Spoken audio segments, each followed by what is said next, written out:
Kung dayo ka or taga dito ka sa Burawin, Leyte at naghahanap ka ng masarap na bulalo, di mo na kailangan dumayo pa ng malayo kasi I found a good bulalo spot here in Burawin. I heard about this place na may masarap, malambot, malasa, and budget-friendly na bulalo and located in era San Diego Street, District 9, Burawin, Leyte. Open era from Monday to Friday, 7 a.m. to 9 p.m. We are here in Francisco's Bulaluan and Carinderia. If you can see sa color pala ng vegetables, you already know na the gulay is fresh, the meat is very tender, and the soup is very comforting.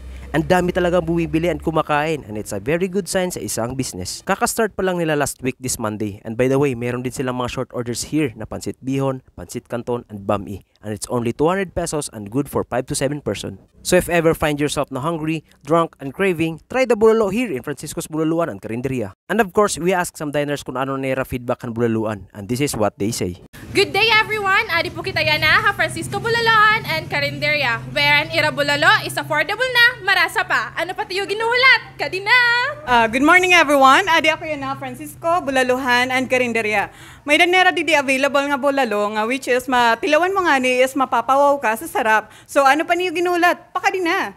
Didi ha Francisco Bulaluhan, may danamon didi available nga bulalo, sabaw pala, ulam na. Ano pati mo ginuhulat? Kanina! Tilawin niyo ang namon bulalo.